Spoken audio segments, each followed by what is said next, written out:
So here we go, ladies and gents. This is the biggest game left this season for Manchester United. Unless we beat Coventry on Sunday, then it's the second biggest game left this season. But FA Cup semi-final at Wembley. Erik ten Hag really can't afford to lose this game. I don't think winning or losing the FA Cup will save his job or get him sacked. But in a season where we've had nothing to celebrate, Ten Hag needs this. I'm going to run through my starting 11, team news from Erik ten Hag, take a look at Coventry's team news, where they are in the Championship this season, and predictions. Get yours in the comments. It's going to be an interesting game on Saturday. Let's dive straight into it. Sunday, sorry. Nearly got it wrong. Well, I did get it wrong. I corrected myself. Anyway, team news. Anthony, Scott McTominay, and Martial, it sounds like they're all going to be available. Look, McTominay, look, you can see there, he only didn't train all week, trained partially on Wednesday, but he's going to train on Friday in full. Harry Maguire's been all right. Anthony, he's fine. I think Maguire will start. I'm not sure whether Anthony will.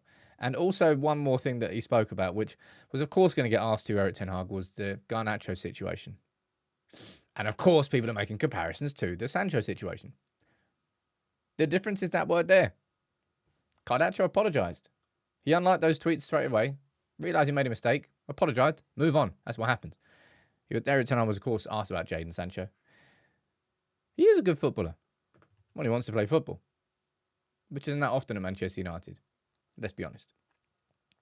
And Erik ten Hag also commented on this, and I spoke about it in the live show this morning, and it's, yeah, man, the way he's described it there it is sad for British football culture. It's just UEFA and FIFA overloading the schedule, like he said right there, and then there's nothing else you can do apart from reduce games elsewhere. Wouldn't be surprised if the League Cup gets scrapped at some point in the future. But Coventry, all right? Let's have a quick minute or two talking about Coventry. Mark Robins has done a fantastic job there. I think since League One, he's been with them the whole way through. Now they're 8th in the Championship. Very good. Just very good, really, in terms of the expectations of when he came in. Of course, Mark Robins, the man who scored the goal that maybe saved Fergie's job, and everyone's already exhausted and spoken about that. But Coventry in mid-table in the Championship, 8th. Not too far off players, but they lost to Southampton the other day, so that probably kind of ruined their chances of getting into the playoffs. It's no mean feat to be 8th in the Championship. People might laugh at it and sort of speak down on it. The Championship is a hyper-competitive league. Now, in terms of their best players, this is from FOTMob here, Ben Sheaf, Josh Eccles, Milan Van Ewijk, and Tatsuhiro Sakamoto. Got it second time. Anyway, we'll take a look at this is their starting 11 for when they play Leeds a couple of weeks ago and they beat them 2-1. Eccles, defensive midfielder. Sheaf there, midfielder as well. Sakamoto's, I think, is attacker. Yeah. And Van Ewijk's down there as a defender. So there may be some players to watch out for. In terms of team news, you can see down here, Casey Palmer is suspended for the game. Sakamoto is an injury doubt. So maybe both of those players won't be starting. But let's waste no time and let's get in to talk about Manchester United's starting 11 and my predictions. But quickly, give me 1 minute at a time. Just want to say a big shout out to HelloFresh for sponsoring this video, because this integration for me feels like a real, easy, natural one. HelloFresh is there to make it a bit more convenient for you. Dropping food to your doorstep, fresh ingredients, fresh meals. And I'll tell you what, this time I nailed it. Made, what was it, an ultimate chicken and mushroom pie. Look at this. Pastry, crisp. It had a bit of gravy after it. It needed a bit of gravy, I'll be honest. But it was absolutely 10 out of 10. And if you're as busy as I am, working pretty much constantly, this can really help you eat balanced, healthy, nutritious meals very, very quickly. Now, with United People's TV, there's a code on the screen there. You can get 60% off your first box, 20% off the next 2 months, and free desserts for life. And everyone loves desserts. All you got to do is follow the link in the description. Honestly, I'd encourage you to do so. I use it, and it helps me. So this was the team who faced Bournemouth, 2-2 draw, right? And that's the last time I want to speak about that game. Problems galore. Issue is, I don't really think just don't see there being that many changes. Onana was not a problem and hasn't really been a problem for a long time. He's been a problem in the Champions League this season, pretty much only the Champions League. Obviously, he's made some errors in the Premier League, but he's been substantially better and deserves way more credit than he's got. But United are still playing absolutely garbage, so you can't really praise a player too much. In terms of defence, right, Cambuala, did he make a mistake against Bournemouth? Well, he slipped on a ridiculously wet pitch, and it was unfortunate. It can happen to any player.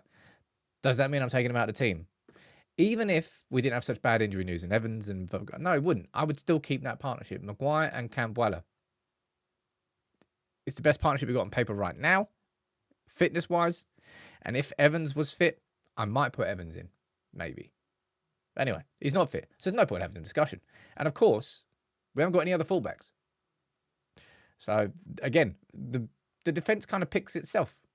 There's no way, that I don't think anyway, that there's any changes to that defence. The only change I would like to see, and I don't know why Erik ten Hag kind of chops and changes this so much. I think he played Wan-Bissaka there because of Mo Salah. But sod that, man. But then again, Deleu's best performances this season are coming right back. And then he's being sort of shifted out of position to accommodate. I don't know. Where would you start them? Left back or right back? You let me know in the comments. Now, it's in midfield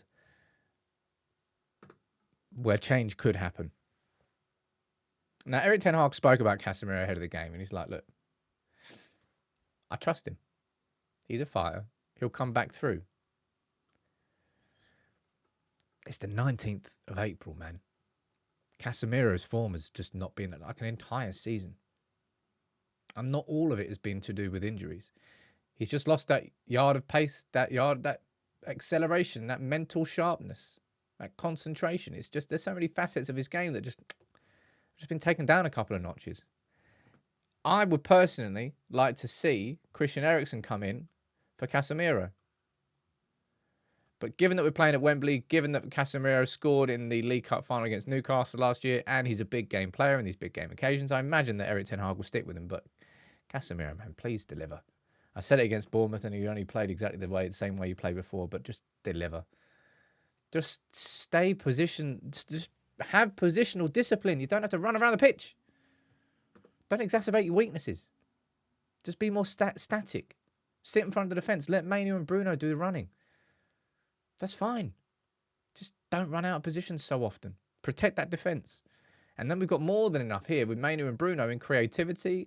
And when Mainu can progress the ball forward, he can be that number 6, number 8 hybrid in between the two. But Casemiro, just sit, please. For the love of God. Now look, Garnacho apologised. Done. Garnacho's straight back in that starting 11. I mean, he was in the starting 11 against Bournemouth anyway. As long as he's fit. If he's not fit, then he won't be, but I think he will be.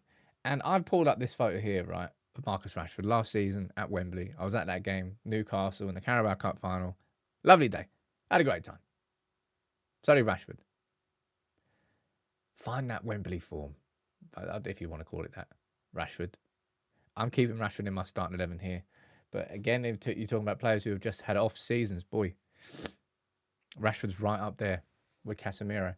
Now, Højlund scored in, 6 or 7 consecutive games, got an injury, hasn't really scored since, and has hardly had any service again. We're going back towards the striker being starved of service situation. Højlund starts this game. I don't really think that's any question. And I'll be honest, I think the majority of that team picks itself. If I was to have any questions, you could say maybe, does Ahmad deserve to start because of what he did in the quarterfinal against Liverpool? Should Mason, we got Mason Mount, you got McTominay, maybe. Amrabat, who's just been completely forgotten about, may as well not exist. Clearly, Erik ten Hag does not trust him. And look, you can't see him up there. Let me bring him down. Whoop, there's Amas. Varane's injured, Evans is injured, Lindelof's injured, Binder's injured, Shaw's injured, Madison is injured, Martinez is injured. Amas, the only defender from this whole bloody list who might be able to come on and make a difference. And he hasn't even made his debut yet. You're going to see a young bench in terms of defenders. My prediction for this game, it's hard to predict this game. I'm going to go for like a 2-1.